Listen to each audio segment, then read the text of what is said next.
Responsibility is the core theme for Spider-Man, a boy who was bitten by a radioactive spider and given superpowers beyond his dreams. He is a teenager who uses his abilities for good because of the power he holds. But let's add a layer to this core theme. Let's have a Spider-Man with the same responsibilities but different. Let's make him stand against the rest. Something that will make this Spider-Man stand against society.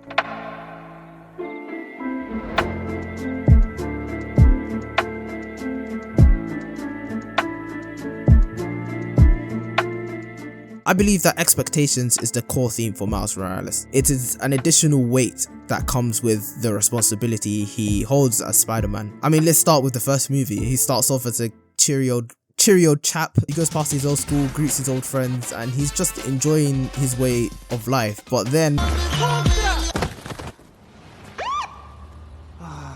his dad picks him up and takes him to his new school, whilst discussing with him to take a chance with this school because he sees the potential in Miles. But his dad snaps at him when he mentions, "It doesn't feel like I have a choice." You don't. Damn! Already we have a glimpse into Miles and his ideals and his relationship with his family and society in general. It seems like he wants to do things his way, but everybody expects him or believes he should act a certain way or do a certain thing. Fast forward, he is struggling at school. I mean, he is already late. Maybe I'm not late. Maybe you guys are early.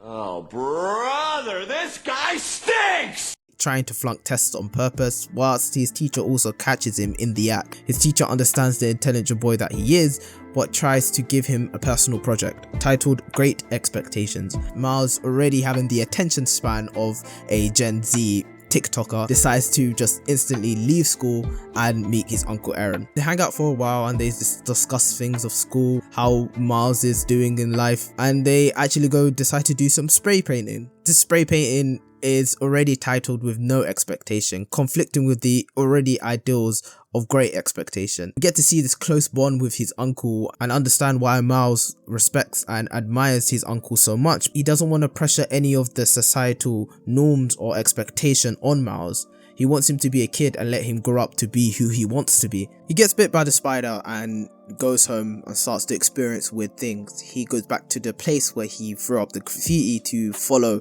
the trail of the spider. He meets Spider-Man, but unfortunately his Spider-Man met his demise.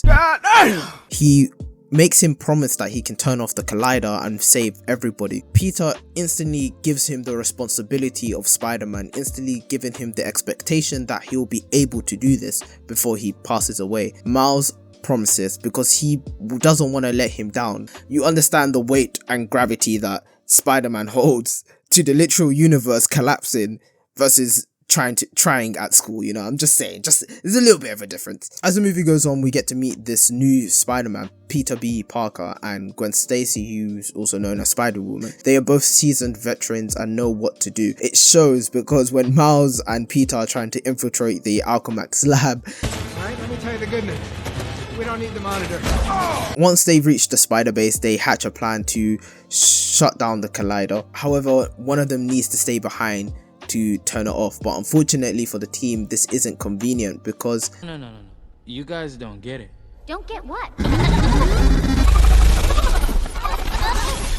Miles instantly puts his name into the ringer. He tells them that he will get them home because he made that promise and that is what is expected of him. But unfortunately, the team isn't really convinced. They question and berate him, and there is a visual showing right here where the weight of expectation is so much that he isn't able to get up. I believe the team itself represents the weight of expectation because not only does he need to succeed, but also save the lives of these other Spider-Men. This also feeds into the next movie. Spoilers ahead. Whilst being chased by Spider Society and Spider-Man 2099, who really shouldn't be Spider-Man. He has claws and things and he's a vampire. It's weird. They tell him that he is an anomaly. He was never meant to be Spider-Man. The villain Spot was never meant to exist and to sacrifice his father in order to protect the Spider-Verse. Miguel literally tells him, Miles! Your life is an anomaly! You serve zero purpose!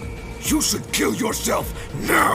Wrong clip, sorry, this is what he said to him. Miles, being Spider-Man is a sacrifice. Telling him what is expected of him. With all of this boiling up and building, he decides to rebel against this spider society, all these expectations of responsibility, and Miles takes them and uses his power his own way. Miles' character seems to put himself into the limelight. With Spider-Verse, there is an expectation of him to be the best that he can be and to sacrifice and lay down his life for when it needs to happen. He needs to believe himself that he can do it, that he can be Spider-Man, and to take that leap of faith. Even when he is terrified, he can rise above to the occasion.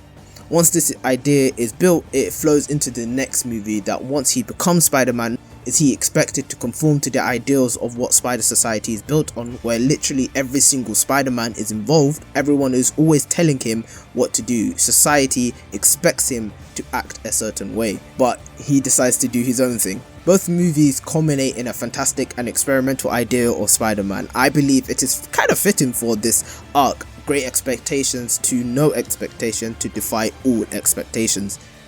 Anywho, the last movie was great. I loved it so much, and I honestly wasn't so surprised to have such.